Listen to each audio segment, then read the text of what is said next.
the greatest warrior who ever lived, unstoppable in battle, killed by a single arrow to the heel. But here's what nobody tells you about Achilles. He might have never existed at all. For thousands of years, we've told the story of the Trojan War like it was historical fact. A 10-year siege. Legendary heroes, the wooden horse. And at the center of it all, Achilles, the man who couldn't be killed. Except we've been assuming something pretty massive, that any of this actually happened. I'm going to show you what archaeologists have really found when they dug up Troy.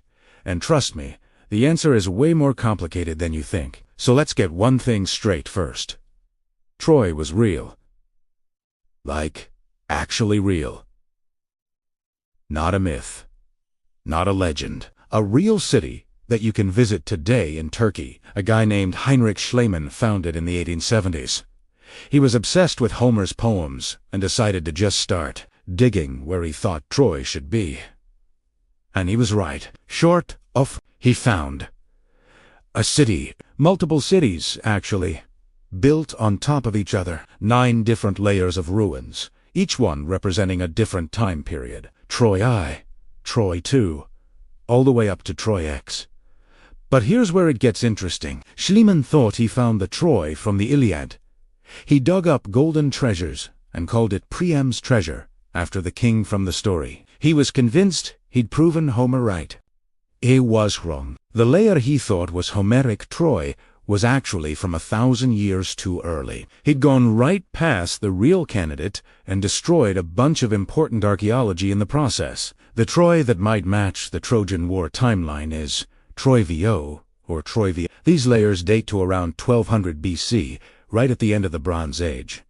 This is when the Mycenaean Greeks were actually powerful enough to launch the kind of expedition Homer describes. And Troy VIA shows something fascinating. Evidence of destruction, fire, violence.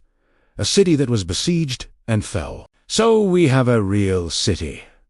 We have evidence of a real war. That means Achilles fought there. Right. Not so fast. Here's what archaeologists actually found at Troy. No Greek names carved into walls. No shrines to Achilles. No armor with his initials on it. Nothing that says Achilles was here, or even hints at the individual heroes from the Iliad. What they did find were signs of a city that was attacked and burned. Sometime around 1180 BC, the walls were damaged. There's a layer of ash. Storage jars were hurriedly buried, like people were trying to save their food before an attack. But this could have been any attack, by anyone.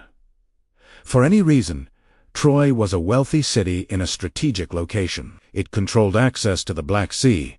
Lots of people had reasons to attack it. The Hittite records from this time period mention a place called Wailusa. Scholars think this might be Troy, since Wailusa sounds like Ilion, another name for Troy in Greek. And these records mention conflicts in the region. But you know what?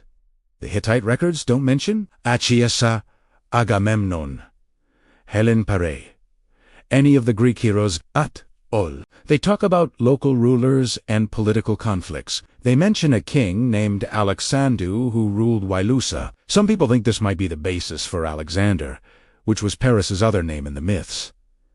But that's a huge stretch. We're talking about finding a name that sounds vaguely similar, and then building an entire war narrative around it. Let me put this in perspective. Imagine if 2,000 years from now, archaeologists found evidence that New York was destroyed in 2001. They'd be right. It was attacked. But if they then said this proves Spider-Man was real because he's always saving New York and stories from that time period, you'd call them crazy. That's basically what we're doing with Achilles. The Iliad wasn't written down until around 750 BC. That's 400 years after Troy, VIA, was destroyed. 400 years of oral tradition, stories passed down from generation to generation. Changing, growing, getting more dramatic with each telling. Think about what 400 years means. That's longer than the United States has existed. Imagine trying to tell an accurate story about something that happened in the 1600s using only oral tradition.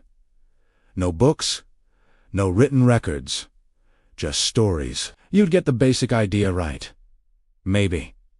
But the details would be completely transformed. And that's assuming there was an original story to begin with. A lot of scholars think Homer might have been combining multiple different conflicts into one big epic. Different wars, different heroes, all mashed together into a single narrative. Because here's the thing about the Trojan War.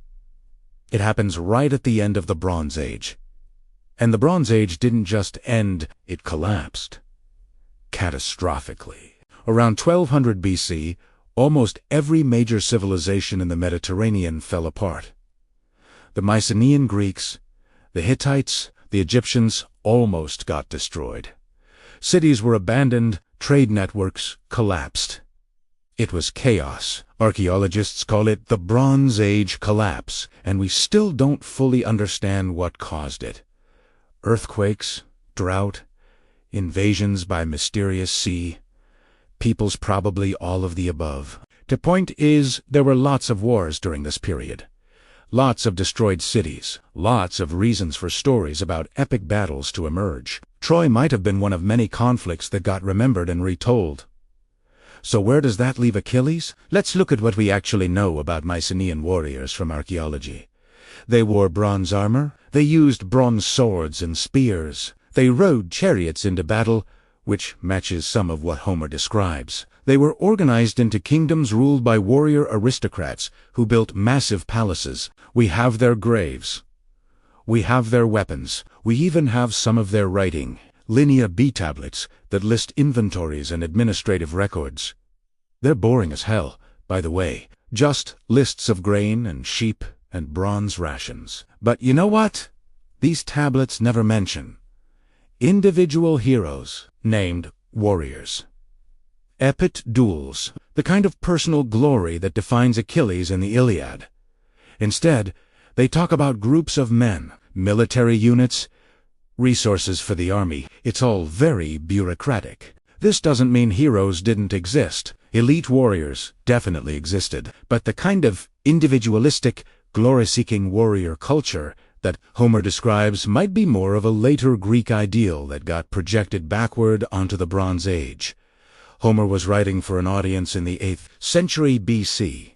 They wanted to hear about heroes, about personal honor and glory, about warriors who could change the course of battles single-handedly. So that's what he gave them. Whether or not it reflected Bronze Age reality, let's talk about Achilles specifically. His whole deal is that he's invulnerable, except for his heel. His mother dipped him in the river Styx as a baby, holding him by the ankle. Classic myth.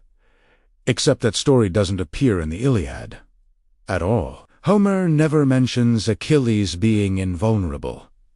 He wears armor. He worries about being killed. He's mortal. The whole invulnerability thing was added later, centuries later. The story grew over time. Even his death from an arrow to the heel isn't in the Iliad. The poem ends before Achilles dies. We only know about his death from later sources. The story kept getting expanded. This is what mythology does. It accumulates.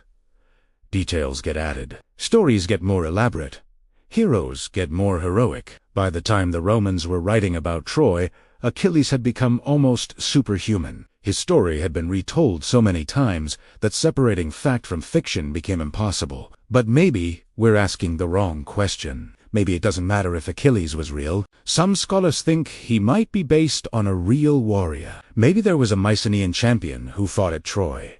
Maybe he was remembered for his skill in battle. Maybe over centuries of storytelling, that memory transformed into the myth of Achilles. Or maybe he's completely fictional, a character created to represent the ideal warrior, the embodiment of martial excellence and tragic fate. The truth is, we'll probably never know for sure. Here's what we can say with confidence.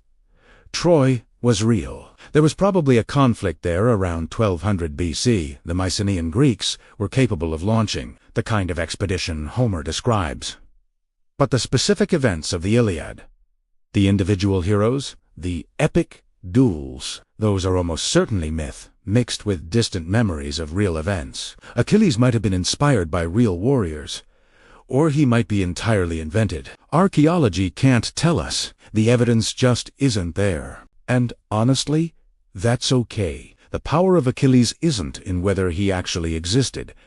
It's in what he represents, the tension between glory and mortality, the choice between a long, quiet life and a short, glorious one, the tragedy of being almost invincible, but still human. These themes resonate because they're universal, not because they're historical. Homer wasn't trying to write a history textbook. He was telling a story that has survived for almost 3,000 years because it speaks to something fundamental about human nature. The Trojan War probably happened in some form, but the Trojan War we know from myth is a story, a beautiful, tragic, powerful story that has shaped Western literature ever since. So did Achilles really fight in the Trojan War? Archaeology's answer is that we have a real city, evidence of a real conflict, and absolutely no evidence for the individual heroes of the Iliad. The warriors who fought at Troy left behind bronze weapons and burned buildings. They didn't leave behind their names. Maybe one of them was the greatest warrior of his generation. Maybe his deeds were remembered and retold until they became the legend of Achilles. Or maybe Achilles is exactly what he seems to be. A myth? A story. A character created to explore what it means to be human in the face of death and fate. Either way, the question of whether Achilles was real misses the point. Myths aren't meant to be fact. They're meant to be meaningful. And Achilles, whether he existed or not, has been meaningful to people for thousands of years. That's a kind of immortality no historical figure could ever achieve. The real Achilles, if he existed, died 3,000 years ago. His bones are dust. His name is forgotten. But the mythical Achilles, he's still here, still fighting, still choosing glory over safety, still dying young and being remembered forever. Maybe that's the only kind of real that matters. Click subscribe to explore more myths that archaeology can't quite solve.